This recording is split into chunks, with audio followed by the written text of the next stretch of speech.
Market లో invest చేసి మీ డబ్బులు డబుల్ చేసుకోవాలనుకుంటున్నారా? సుందరరామిరెడ్డి గారి సెమినార్ కి అటెండ్ అవ్వండి.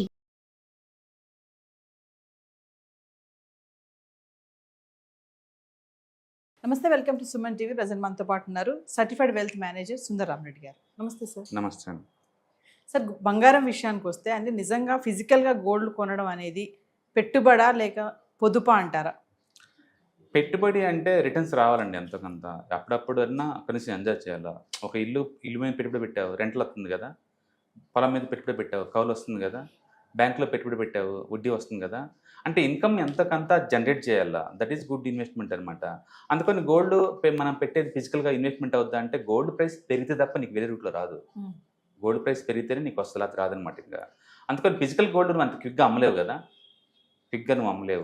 ఎక్కడ కొంటే జిఎస్టీ బిల్లు అవి తీసుకెళ్ళి అదే షాప్లో తిరిగి అమ్మాల్సి ఉంటుంది. అంటే స్టోరేజ్ భయం కదా, దొంగలు పడి ఎత్తిపోతారని భయం కదా. మిగతా వాటికి లేనిది ఇక్కడ ఉంది కదా. అందుకని ఇండియాలో మొదటి నుంచి కూడా గోల్డ్ అంటే అదొక సెంటిమెంట్, అదొక ట్రెడిషన్, అదొక ప్రౌడ్, శ్రీధనం. అట్లా దాన్ని మన జీవితంలో ఒక పార్ట్లా చేశారు తప్ప ఇన్వెస్ట్మెంట్ లాగా అనుకోవడం కుదరదు. ఒకవేళ మీరు ఇన్వెస్ట్మెంట్ లాగా అనుకుంటే అప్పుడప్పుడు అమ్మాలి, ఎప్పుడొకప్పుడు. నిజానికి గోల్డ్ ఇన్కమింగ్ తప్ప అవుట్ గోయింగ్ ఉంటుంది అనమాట తరతరాలు.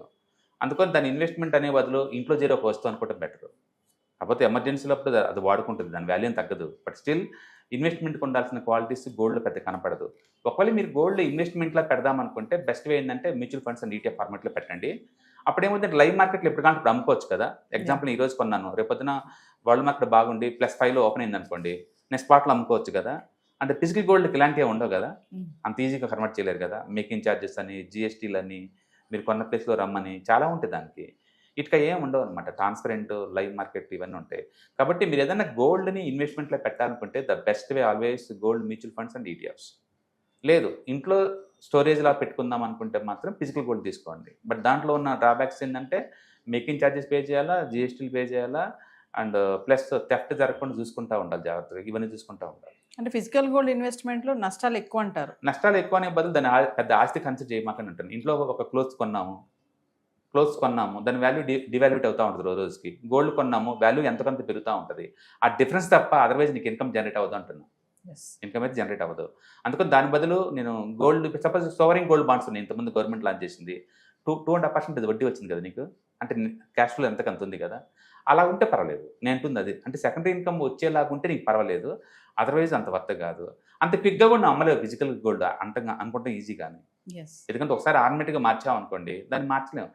మన పేరెంట్స్ ఇచ్చిన గోల్డ్ అంటే చూడంగానే అమ్మ జ్ఞాపకాలు వస్తాయి. మమ్మీ అది ఎక్కడ, ఇది ఎక్కడంటే మా అత్త పెట్టింది కదా, మా అమ్మేనత్త పెట్టింది, మా అమ్మ పెట్టింది, ఇలా చెప్పుకుంటాం. వాటికి అటాచ్మెంట్ పెట్టుకుంటుంది మనం ఆల్రెడీ. ఇది మన అమ్మ, నెక్స్ట్ కిట్ ఇస్తాము. కాబట్టి ఆ రోజు వాల్యూ ఎంత ఉందో అంత లెక్కేసుకుంటాం అంతే. అమ్మేది లేదు, పెట్టేది లేదు. అలాంటప్పుడు వాల్యూ లెక్కేసుకుంటారు. అందుకని మీరు గోల్డ్ మీద ఇన్వెస్ట్మెంట్ చేద్దామని థాట్ వచ్చినప్పుడు అది కేవలం ఇన్వెస్ట్మెంట్ అని మీరు అనుకుంటే బెస్ట్ అప్రోచ్ ఎప్పుడు కూడా ఈటీఎఫ్స్, మ్యూచువల్ ఫండ్ రూట్లో వెళ్ళండి. ఎప్పుడు కంటే అప్పుడు నమ్ముకోవచ్చు, ఎన్కాష్ చేసుకోవచ్చు. అప్పుడు కావాలంటే ఫిజికల్ గోల్డ్ కొనుక్కోవచ్చు. అలా కాదు ఇంట్లో ఏదైనా గిఫ్ట్గా ఇద్దాము, ఏదైనా స్పెషల్ అకేషన్ ఉంది, ఒక మెమొరబుల్గా ఉండాలి అనుకుంటే మాత్రం గోల్డ్ కొనుక్కోండి. బట్ ఫిజికల్ గోల్డ్ ఎప్పటికీ కూడా ఇన్వెస్ట్మెంట్ అంత ఈజీ కాదు. ఇన్వెస్ట్మెంట్లో ట్రీట్ చేయలేం కూడా, ఎందుకంటే మీరు ఎక్కువసార్లు అమ్మలేరు కాబట్టి దాన్ని. అదే ఈటీఎఫ్ ఫార్మేట్లో ఉందనుకోండి, మేబీ 100% పెరగంగానే చాలే అని చెప్పేసి నమ్ముకుంటా కదా. అంటే మీరు యాక్టివ్గా ఉన్నారు, దాని అప్రిషియేషన్ ఎన్కాష్ చేస్తున్నారు ఏదో టైంలో. ఇట్లా గోల్డ్ ఉంటే చేయలేదు. మన 1,80,000కి వెళ్ళిపోయింది. కొంతమంది చాలామంది అమ్మరు, ఎందుకంటే ఫిజికల్ గోల్డ్ ఎందుకు అమ్ముతారు. ఇప్పుడు మళ్ళీ 1,40,000కి వచ్చింది కదా, అది పెరగచ్చు పెరగపోవచ్చు, నేను ఉంటుంది అది. అదే ఈటీఎఫ్ లాగా ఉందనుకోండి, నేను అమ్మేసుకోవచ్చు కదా ఆ టైంలో, మళ్ళీ ఇప్పుడు కొనుక్కోవచ్చు కదా. ఇలాంటి ఫెసిలిటీ ఎక్కువ ఉంటుంది. అంటే మన ఫ్రీక్వెన్స్గా మీరు అమ్మాలి కొనాలి అనుకునే వాళ్ళకి మాత్రం ETFs and mutual funds gold బాగుంటాయి. అండ్ లేదు నేను పర్మనెంట్గా గిఫ్ట్గా ఒక స్పెషల్ అకేషన్ గుర్తుగా ఉంచుకుందాము అనుకున్న వాళ్ళకి మాత్రం అండ్ దాని by the as a physical gold. But ఏ రూట్లో కొన్నా అది ఆస్తే. కాబట్టి ఈ ఖాళీ ఉంచుకునే బదులు ఇన్వెస్ట్ చేయడం బెటర్. ఇంకా చెప్పాలంటే బ్యాంక్ డిపాజిట్స్కి ఆల్టర్నేట్ అనుకోవచ్చు దీన్ని. అదేమో ఇన్కమ్ ప్రొడ్యూస్ చేస్తుంది చేయదనే, కానీ ఇది కూడా ఇయర్లీ యావరేజ్ మీద 10 to 12% పెరుగుతుంది. ఎవరి ఇయర్ కాకపోయినా సరే యావరేజ్ మీద పెరుగుతుంది. కాబట్టి ఖాళీగా ఉండే బదులు పెట్టండి అని చెప్తాం. బట్ ఆ పెట్టే ఫార్మేట్ మాత్రం ఎప్పుడు కూడా ఈటీఎఫ్ని ఎంకరేజ్ చేస్తాం, ఎందుకంటే ఇమీడియట్గా ఎన్కాష్ చేసుకోవచ్చు కాబట్టి. కొద్ది రోజులుగా చూసుకుంటే ధరలు బాగా తగ్గడం చూస్తున్నాం కదా సార్. మరి ఇప్పుడు యుద్ధం స్టార్ట్ అయింది కదా, మళ్ళీ దీని ప్రభావం ఎలా ఉంటుంది వీటిపైన? తగ్గడం అనే బదులు లాస్ట్ 1.5 month నుంచి అదే 10 గ్రాముల గోల్డ్ 1,40,000 దగ్గర రొటేట్ అవుతూ ఉందండి. అది తగ్గడం లేదు, పెరగడం లేదు. ఏదన్నా ఎసెట్ బాగా పెరిగిందంటే ఎంతకంత కరెక్షన్ గ్రోతుంది. నేను అనుకోవటం ఏంటంటే వరల్డ్ వైడ్ కండిషన్ చాలా మారిపోయింది లాస్ట్ 2-3 monthsలోనే. ఈ గల్ఫ్ యుద్ధం బీనిన దగ్గర నుంచి అందుకని గోల్డ్ ఇప్పటికిప్పుడు మళ్ళీ పరిగెత్తి పాత స్టేజ్కి వచ్చేంత టైం లేదు, అంత ఛాన్స్లు కూడా లేదు. నేను అనుకోవటం ఏంటంటే అది ఇంకొంచెం డ్రాప్ అయ్యి 1,20,000 దగ్గర సెటిల్ అవుద్దాం అనుకుంటా. ఆ ప్లేస్ దగ్గర మళ్ళీ కొన్ని రోజులు రొటేట్ అవుతుంది, మళ్ళీ అక్కడ స్ట్రాంగ్ అయితే రివర్స్ అయ్యే ఛాన్స్ ఉంది. కాబట్టి గోల్డ్ మళ్ళీ పాత రేటుకి అయిపోయే ఛాన్స్ లేదు. అది ఇప్పటికే ఆల్మోస్ట్ 29% డ్రాప్ అయింది డాలర్ ఫార్మేట్లో. అది మళ్ళీ రికవరీ కావాలి, పాత రేటు రావాలంటే నీకు 41% పెరగాలి. ఈ సంవత్సరం జరగదు, అది తెలిసి 1 or 2 years పడుతుంది ఈజీగా. మరి చాలా మంది 1,00,000 వరకు వచ్చేస్తుంది బంగారం అని చెప్పేసి అంటున్నారు. అంటే జనం ఏం చేస్తారంటే పెసిమిస్టిక్గా ఉన్నప్పుడేమో 50,000కి వచ్చింది అంటారు, ఆప్టిమిస్టిక్ ఉంటేనేమో 4,00,000 పోద్ది అంటారు. రెండు ఫేకే బేసికల్గా. But end of the day market చాలా డైనమిక్గా అటు ఇటు మారుతూ ఉంటుంది, కండిషన్ బట్టి మనం కూడా మారాల్సి ఉంటుంది. అంటే ప్రస్తుతానికైతే అది 1,40,000 దగ్గర నుంచి స్పీడ్గా పెరగలేదు. What does mean? కొనేవాళ్ళు అంత ఇంట్రెస్ట్ లేరని అర్థం. ఎందుకంటే ఒక ప్రైస్ దగ్గర ఎక్కువసేపు అది ఉంటుంది అంటే కొనేవాళ్ళు లేకపోతేనమాట. కాకపోతే గోల్డ్ యాజ్ ఏ ఒరిజినల్ ఎసెట్గా దానికి ఎప్పుడు డిమాండ్ ఉంటుంది. ఈ మధ్య వచ్చిన ఈ పేపర్ ఎసెట్స్ వల్ల దాని వాల్యూ తగ్గిపోతుంది అంతే. ఎందుకంటే ఇప్పుడు ఈటీఎఫ్స్ ఉన్నాయి, మ్యూచువల్ ఫండ్స్ ఉన్నాయి, అండ్ ఫ్యూచర్స్ ఉన్నాయి, ఆప్షన్స్, ఇవన్నీ పేపర్ ఎసెట్స్. అర్జెంట్గా గోల్డ్గా మార్చారు కదా, బట్ రియల్ గోల్డ్ ఎప్పుడు డిమాండ్ ఉంటుంది ఎంతో కొంత. బట్ వరల్డ్ వైడ్గా అందరూ చేంజ్ చేశారు లాస్ట్ ఇయర్, అండ్ చాలా పెద్ద రిటర్న్స్ వచ్చినాయి. అండ్ ఈ సంవత్సరం కన్సాలిడేట్ అవుతూ ఉంది. కాబట్టి 1,20,000 దగ్గర మనం ఎక్స్పెక్ట్ చేయొచ్చు 6 నెలలకు 1 yearకు. అండ్ వరల్డ్ వైడ్గా అన్ని బ్రోకరేజ్ రిపోర్ట్స్ కూడా లేదు, gold at the rate of 4,000 అని టార్గెట్ ఇస్తున్నారు. బట్ లాంగ్ టర్మ్లో మాత్రం 6,000 దాకా టార్గెట్ ఇస్తున్నారు ఒక 1 ounce బంగారం. కాబట్టి మళ్ళీ పాత రేటు పెరిగిద్ది లాంగ్ టర్మ్ పాయింట్ ఆఫ్లో, బట్ ఇమీడియట్లీ పెరగాల్సిన అవసరం కనపట్టలేదు. కాబట్టి ఇప్పటికే అది హరీగా పరిగెత్తదు. ఈవెన్ సిల్వర్ కూడా అంతే. I do think below 2 lakh rupees వరకు. అంటే బంగారం తగ్గుతున్నటువంటి ఈ టైంలో కూడా సార్ చాలా మంది పాత బంగారాన్ని అమ్మేసుకుంటున్నారు. అవును, ఇప్పుడు రష్ ఎక్కువ ఉంది. ఎస్, అది ఇండియాలో ఇప్పుడు ఏం జరుగుతుందంటే మోడీ గారు ఎప్పుడైతే అడ్వైజ్ ఇచ్చారో నెక్స్ట్ 1 year వరకు కొంచెం పోస్ట్పోన్ చేసుకోండి, రూపీ చాలా స్ట్రెస్ అవుతుంది, దాన్ని బలపడడం కోసం కొంచెం హెల్ప్ చేయండి అన్నట్టు రిక్వెస్ట్ చేశారు. దాంతో సెంటిమెంటల్గా వరల్డ్ వైడ్గా మార్కెట్లో పట్టడం స్టార్ట్ అయింది. అండ్ ఇండియాలో కూడా లేదు, సెకండరీ బంగారం బాగా మార్కెట్లోకి వస్తుంది. హిస్టరీలో ఎప్పుడు లేనంతగా లాస్ట్ 3 monthsలో 40 tons బంగారం మార్కెట్లోకి వచ్చిందండి. ఇదే కానీ కంటిన్యూ అవుతే ఈ సంవత్సరం మొత్తం మీద 200 టన్నులు పాత బంగారం లైన్లోకి వస్తుంది. పాత బంగారం 200 టన్నులు అంటే ఇండియా ఒరిజినల్ డిమాండ్ 700 టన్నులు అండి. 700 టన్నులు 200 టన్నులు ఇది వచ్చింది అనుకోండి, చాలా వరకు డిమాండ్ తగ్గించినట్లకే. ఇంకా స్ట్రెస్ ఎక్కువ ఉంటుంది, ఎందుకంటే India one of the biggest gold buyer world మార్కెట్తో పోల్చుకున్నప్పుడు.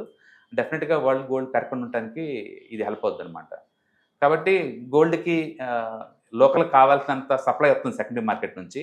కాబట్టి కొత్త గోల్డ్ బయట నుంచి తెచ్చుకోవాల్సిన అవసరం లేదనమాట. And more over import data క్లియర్గా చెప్తుంది బయట నుంచి ఇంపోర్ట్స్ 80% డ్రాప్ అయిన విషయాన్ని కూడా. అంటే పెరిగే అవకాశాలు తక్కువ ఉన్నాయి అనుకోవచ్చు. పెరిగే అవకాశం తక్కువ ఉందనేది మన మార్కెట్ కాదు, వరల్డ్ వైడ్గా ఉన్న కండిషన్స్ డిసైడ్ చేస్తాయి. ప్రస్తుతానికి ఏంటంటే ఈ ఆయిల్ నుంచి వచ్చిన స్టాక్స్ తోటి అండ్ ఈ ఆర్టిఫిషియల్ ఇంటెలిజెన్స్ స్టాక్స్లో వచ్చిన టూ మచ్ వాల్టెట్ తోటి అంటే ప్రపంచం ఏంటంటే చాలా కన్ఫ్యూజన్ వ్యవస్థలో ఉంది. ఎవరికి వాళ్ళు ఏంటంటే మనీ దగ్గర ఉంచుకుంటే చాలా అన్నట్టు చూస్తున్నారు. అందుకని అన్ని రకాల అసెట్ క్లాసులు అమ్మేస్తున్నారు. మీరు not only gold, silver, stocks కూడా బాగా పడిపోతుంది, బిట్ కాయిన్ కూడా బాగా పడిపోతుంది. అన్ని రకాల అసెట్స్ని వాళ్ళు ఎన్కాష్ చేస్తున్నారు. రెండోది డిమాండ్ టూ మచ్గా ఉంది వరల్డ్ వైడ్గా మనీకి, దాంతో వడ్డీ రేట్లు ఇంకా పెరిగేలా కనపడుతుంది. వడ్డీ రేట్లు పెరిగిందనుకోండి ఇంకా తగ్గిద్ది గోల్డ్. ఎందుకంటే అమెరికాలో 5% వడ్డీ చేరింది అనుకోండి, నాకు సేఫ్టీకి 5% వస్తున్నప్పుడు అన్సర్టనిటీ ఉన్న ఏరియాలో ఎందుకు పెట్టాలి, అందుకని అందరు డాలర్లే కొంటారు. ఇప్పటికే డాలర్ డివైఎక్స్ ఇండెక్స్ ఆల్మోస్ట్ 101 ఉంది డాలర్ ఇండెక్స్. అది కనుక 105 చేరింది అనుకోండి, మెటల్స్ అని కొలాప్స్ అయిపోతాయి. అప్పుడు గోల్డ్ 1,20,000 కాదు 1,00,000 వచ్చి పడుతుంది. కాబట్టి గోల్డ్ 1,20,000 మనం ఏర్పాటు చేయొచ్చు next 4-5 months. Thank you. Hi, 1 day class room ఎన్విరాన్మెంట్లో ఆఫ్లైన్ వెబినార్ జరగబోతుంది. అండ్ ఇంట్రెస్ట్ ఉన్న పార్టిసిపెంట్స్ ఈ కింద స్క్రోల్ అవుతున్న నెంబర్కి రింగ్ చేసుకొని సీట్ బుక్ చేసుకోండి. దీంట్లో ETFs, index funds and mutual funds మీద completely and hand holding experience మీకు ప్రొవైడ్ చేయబడుతుంది. దీని ద్వారా ఏంటంటే మనం అసెట్స్ని స్టాక్ మార్కెట్లో ఎలా మేనేజ్ చేసుకోవాలి, ఎలా గ్రో చేసుకోవాలి, ఎలా ప్రొటెక్ట్ చేసుకోవాలో అంటే ప్రాక్టికల్గా నేర్చుకుంటారు. కాబట్టి ఇంట్రెస్ట్ ఉన్న పార్టిసిపెంట్స్ కింద స్క్రోల్ అవుతున్న నెంబర్కి పింగ్ చేసి సీటు రిజర్వ్ చేసుకోండి. Thank you.